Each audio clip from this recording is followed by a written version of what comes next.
Y mientras en Colombia vivimos las marchas, los debates en la Comisión Séptima del Senado, pues realmente, Gonzalo, los gazatíes vivieron una noche de horror luego del reinicio de los bombardeos por parte de Israel. Y uno se pregunta qué pasa. Estábamos en medio de ya el final de la primera fase de cese al fuego. Estábamos esperando la negociación para comenzar una segunda fase y llovieron bombas anoche sobre los gazatíes.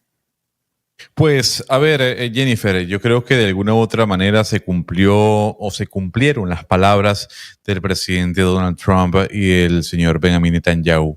Ellos venían diciendo que si Hamás no liberaba a todos los rehenes judíos que se encontraban aún en cautiverio, pues iban a llover esas bombas que el día de hoy, en horas de la madrugada de Colombia, cayeron sobre el territorio palestino.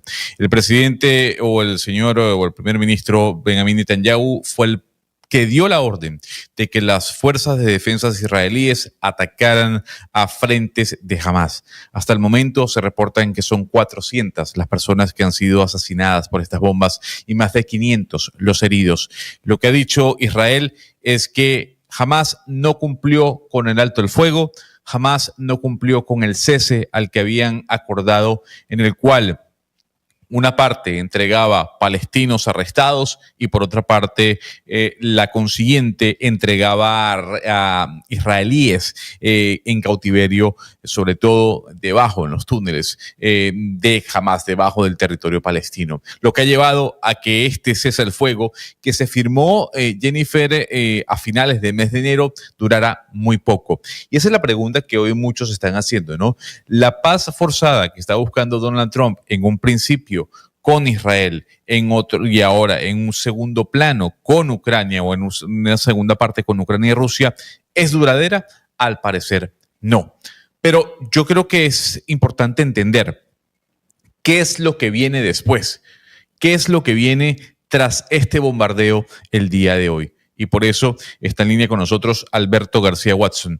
Él es corresponsal o fue corresponsal en Beirut y además es colaborador de la cadena iraní Press TV. Señor García, gracias por acompañarnos hasta ahora en Blue Radio. Muy buenas tardes y muchas gracias por tenerme en vuestro espacio. Señor García, hace mes y medio hablamos cuando se firmó el cese al fuego y nos hacíamos la pregunta de si esta paz era duradera. Usted cautelosamente dijo, habrá que esperar. Hoy le preguntamos y le pregunto directamente, ¿hay solución en el conflicto? ¿Usted ve la luz al final del túnel? Definitivamente no. Y si hace más de un mes hablé con ustedes, no creo que fui tan prudente para decir hay que esperar. Normalmente soy de la opinión que Israel nunca ha sido un socio fiable cuando se ha firmado o se ha rubricado un alto el fuego. Nunca lo ha hecho, ni con Egipto durante el tiempo en el que ocupaba el Sinaí, ni con Siria ocupando los altos del Golán. Nunca, ni siquiera tras las dos intifadas palestinas o las diferentes masacres que ha cometido en la última década y media contra la Franja de Gaza. Por lo tanto, no se puede esperar mucho más. Aquí, el 19 de enero pasado, entraba en vigor un cese al fuego que se dividía en tres fases. Una primera fase en la que se iban a hacer un intercambio de 33 cautivos israelíes a cambio de 33 cautivos 2.000 cautivos palestinos. A Israel le ha costado mucho el cumplir su parte, siempre la ha hecho tarde y mal. La condición en la que muchísimos de los prisioneros palestinos han sido liberados ha sido unas condiciones terribles, unas condiciones donde han sufrido unas torturas, vejamientos e incluso agresión sexual, incluso muchos hombres de ellos.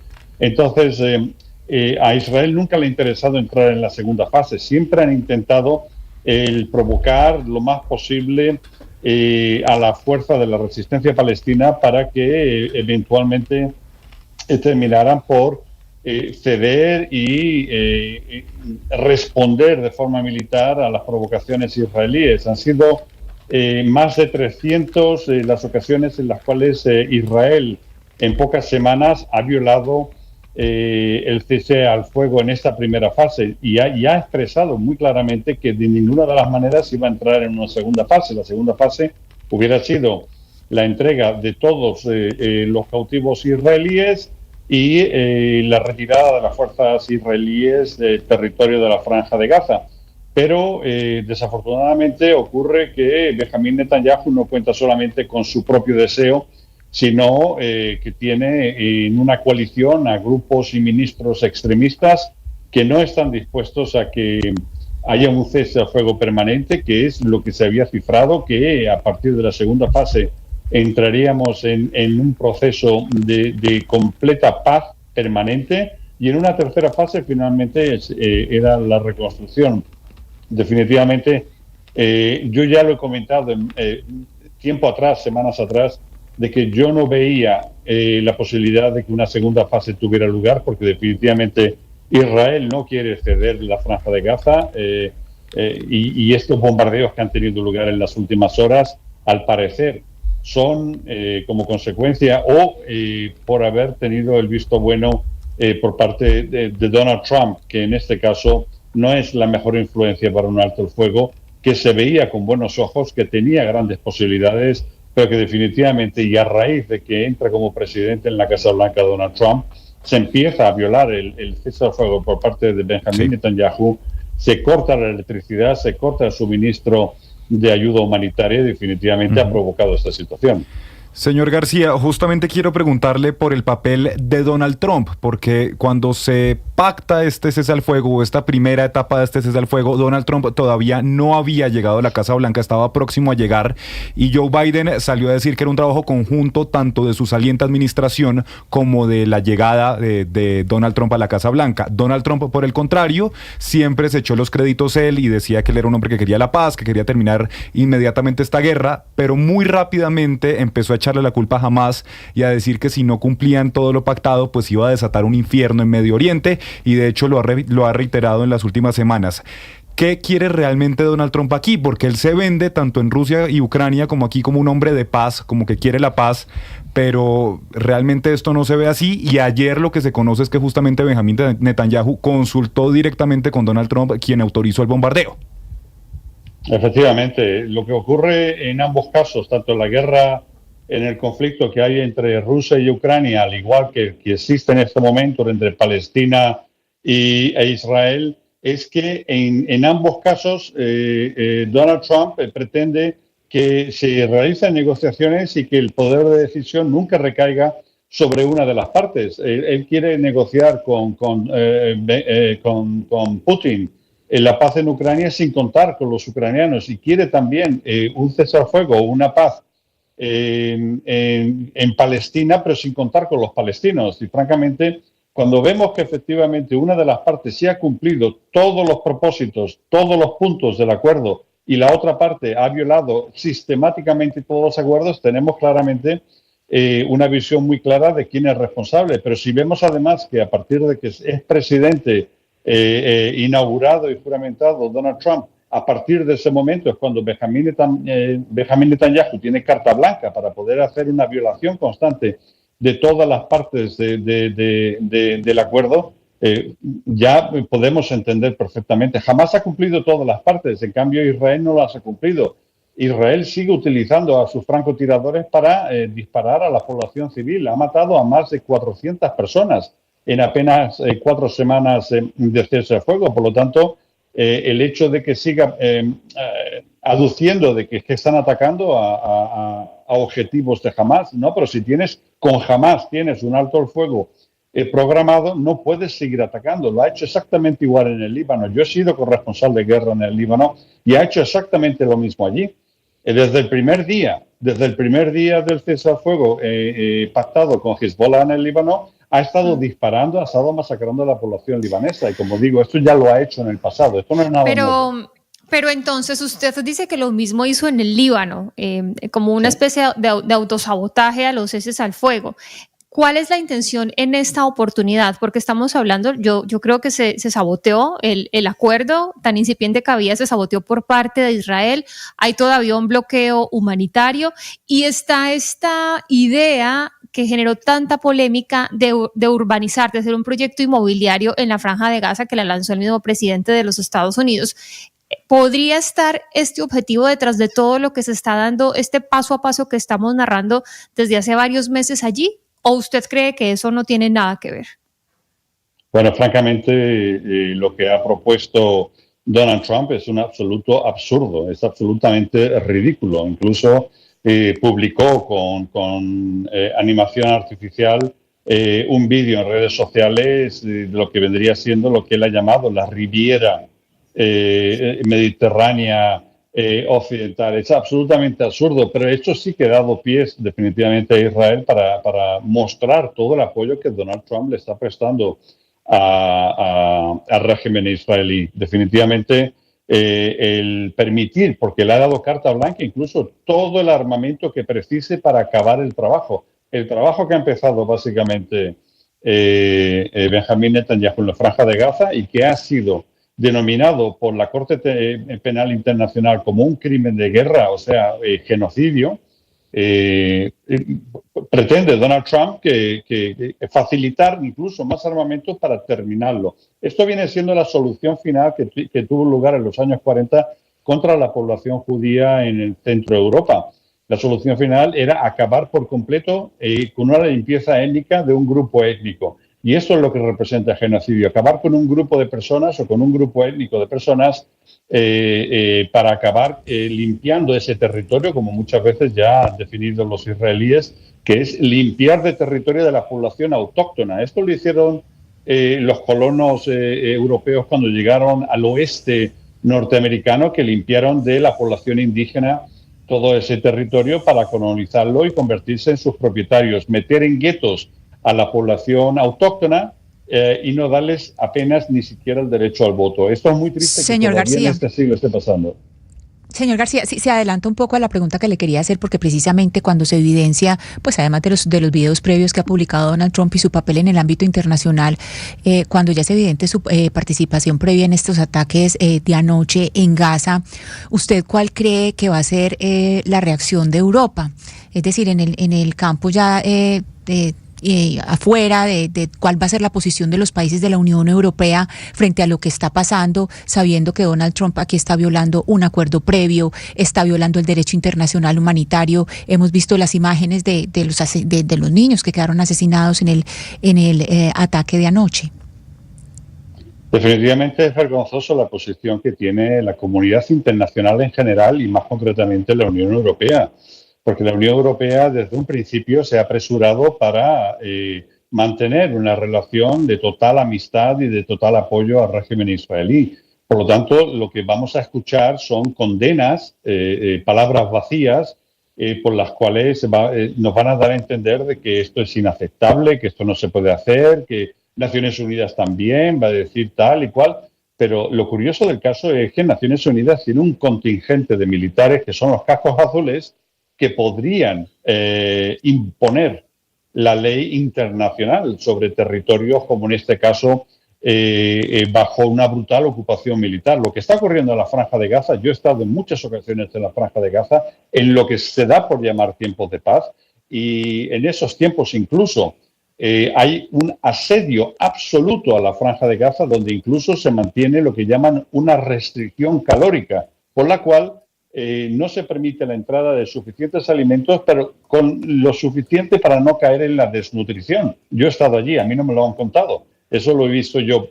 Y es terrible que todavía la Unión Europea, que mantiene a Israel como un socio preferencial en la Unión Europea, a modo comercial, puede vender todos sus productos, incluso muchas veces cuando estos productos son producidos en las zonas bajo ocupación militar, como es la Cisjordania ocupada o el mismo Jerusalén Este.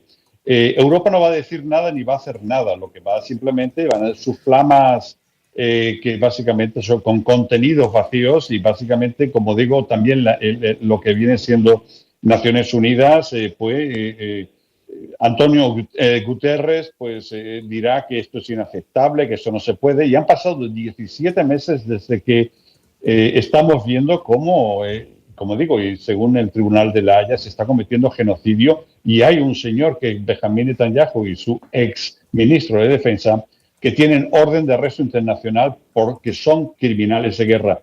Aquí se le pone la alfombra roja cada vez que cualquier líder israelí pisa territorio europeo. Aquí en España incluso hubo una feria de móviles en Barcelona y el pabellón israelí fue entre los más visitados y todo el mundo, como digo, hace muchas alaracas de lo que el mal que lo está sufriendo el pobre pueblo palestino, pero realmente es vergonzoso la posición que mantenemos aquí en Europa con esa tragedia que en directo y bien documentado está mostrando que no es muy diferente de lo que el Tercer Reich hizo contra la población judía en Centro Europa en los años 40. Claro, ahora la idea en este momento es entender cuál es el papel que juega la Liga Árabe en todo este proceso. ¿Y por qué se lo pregunto? Porque el rey de Jordania visitó a Donald Trump.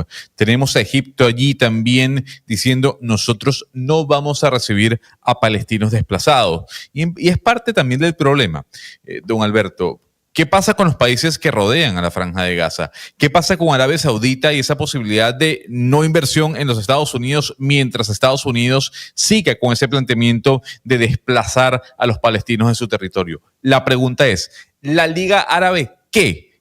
¿Qué con Egipto? ¿Qué con Jordania? ¿Qué con Arabia Saudita? Francamente, francamente vergonzoso, porque definitivamente la Liga Árabe, que uno podría entender que en el pasado fueron los grandes aliados de Yasser Arafat, el presidente no de la Autoridad Nacional Palestina, porque no lo fue en ese momento, pero sí efectivamente era el líder de la OLP y de Fatah, el representante legítimo del pueblo palestino, tenía todo el apoyo de países como Jordania, como Egipto, como Siria, que incluso participaron en diversas guerras contra Israel en su momento, pero estamos viendo como todos han traicionado el espíritu de compañerismo y de solidaridad con el pueblo palestino. Es más, para poder entrar en territorio jordano es muy fácil para un turista israelí entrar a territorio jordano con su vehículo, incluso le cambian la matrícula nada más entrar por los pasos fronterizos con Jordania, pero incluso le ponen trabas a los ciudadanos palestinos cuando quieren hacer ese mismo trayecto que hacen los israelíes libremente. Y yo, por ejemplo, he viajado a Dubái en más de una ocasión con ciudadanos palestinos que tienen el pasaporte jordano y los Emiratos Árabes Unidos, Dubái, no permite la entrada a ciudadanos palestinos, ni tampoco a ciudadanos sirios. Pero sí que permite libremente la entrada de israelíes. Esto da cuenta, francamente, de que los países árabes han traicionado por completo a la causa árabe y la causa palestina más concretamente. Y los acuerdos de Abraham, por los cuales durante la presidencia de Donald Trump, durante una serie de países rubricaron y normalizaron sus relaciones con Israel, uno hubiera pensado que ante esta situación tan dramática, tan trágica, tan brutal y atroz que sufre un pueblo hermano como ese pueblo palestino en la Franja de Gaza, pues por lo menos retirar a los embajadores, dar una mínima muestra de rechazo y de rotundidad contra esta barbarie que está ocurriendo.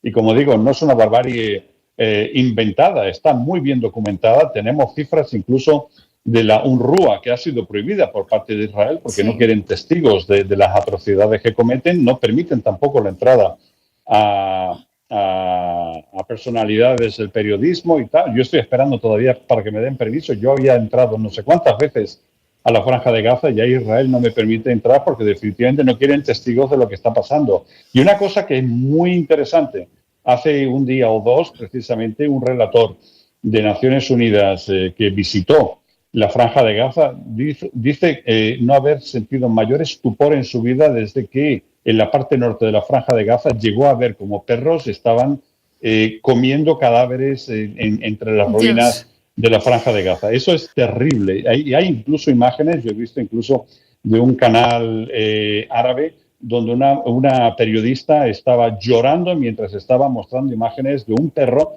llevando en sus fauces a un bebé. Esto está pasando en ese siglo y esto nunca pensábamos que se volviera a repetir. Francamente, es triste y es trágico. Sí, las imágenes realmente son terribles. Las imágenes que nos han llegado desde medios locales, desde lo que sucedió anoche y está sucediendo hoy, pues realmente son muy fuertes. Gracias a Alberto García por explicarnos cuál es la situación y esperemos que usted pueda entrar a reportar desde allí, porque la labor de la prensa, por supuesto, en estas situaciones es muy importante. Feliz día para usted, Alberto. Muchísimas gracias. Y con esta noticia nos fuimos, Gonzalo, a la cama anoche. Un sabotaje prácticamente al cese el fuego muy tremendo que en la zona de bombardeo se esté dando justamente en una zona que el mismo Israel había declarado como humanitaria. Como les digo, no sé si ustedes han logrado ver las imágenes que dan los medios locales, sobre todo de niños muertos o heridos, sangrando justamente por estos bombardeos que dicen que han sido casi tan intensos como al principio de esta guerra ahí en Gaza. Ya habló el ministro de Defensa de Israel y ha dicho que los bombardeos no van a cesar. El ministro de Defensa de Israel, Katz, dijo y le envió un duro comunicado a Hamas. Las reglas del juego han cambiado. Esto no va a parar y no va a cesar hasta que ustedes liberen a los 59 rehenes que todavía están en cautiverio. Si Hamas no libera de inmediato a todos los hombres y mujeres secuestradas, se van a abrir las puertas del infierno. Y ya hemos visto cómo poco a poco se han ido abriendo, Jennifer, con este bombardeo. Estados Unidos le ha dado el espaldarazo y digamos que hace parte de esa narrativa, porque Donald Trump hace 2 semanas le había advertido a Hamas que si no cumplía con su palabra y si no liberaba a los secuestrados, esto iba a ocurrir. Pero para que nos lo explique, Gonzalo, porque hay mucha gente que nos está escribiendo al 301-764-4108 y dicen, bueno, pero si Hamas no ha devuelto a todos los rehenes, Israel está en su legítima posibilidad de hacer lo que hizo. Lo que tenemos que explicarles es que esto hacía parte de la segunda parte del cese al fuego. Pues, a ver, lo que pasa es que ya vamos a entrarnos en interpretaciones. Habían 3 partes de este cese al fuego. La primera, un intercambio completo de los secuestrados por parte de Israel y por parte de Hamas, por presos palestinos en Israel, incluso condenados a cadena perpetua. En un primer momento serían mujeres, ancianos, niños que estarían pasando de un lado a otro, del lado palestino al lado israelí. En ese mismo primer bloque de cese al fuego estaría también incluido ya la libertad de otros secuestrados israelíes ya hombres, no necesariamente ancianos, sino hombres, sobre todo parte de las fuerzas de defensa israelíes. Lo que ha dicho Israel es que jamás no ha cumplido con esa parte y que de alguna u otra forma esto que habían acordado en 3 fases, la primera y la segunda, muy parecido, sobre todo la segunda, en donde además había un retiro de las fuerzas israelíes de Palestina, no se estaba cumpliendo. Sí, hay varias cosas para decir ahí, Gonzalo, y es que no solamente se violó un acuerdo de cese al fuego, y que además el ataque se da contra la población civil, porque es que no está respondiendo contra Hamas, está respondiendo es contra la población civil y la norma del derecho internacional humanitario, y que todas estas normas del derecho internacional humanitario precisamente surgen de aprendizajes que hemos tenido de las guerras. De eso surge el derecho internacional humanitario. Dice que tiene que haber personal, población que es protegida, por ejemplo, los niños, por ejemplo, los ancianos. Hay lugares que son protegidos como hospitales, como escuelas.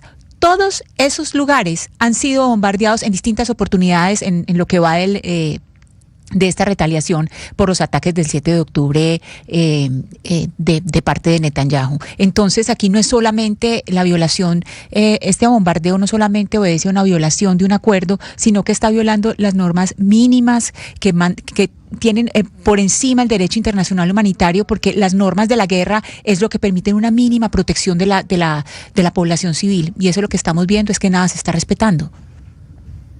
Como pensábamos que habíamos aprendido, Ana Cristina, estamos viviendo la situación en Gaza, vemos también el ataque de Hamas en Israel y hoy también estamos viendo la invasión de Rusia en Ucrania. La pregunta es ¿quién puede parar esto? ¿Quién puede poner la cara por esos niños gazatíes que están siendo bombardeados nuevamente hoy bajo las bombas de Israel? Hacemos una pausa, ya venimos con más.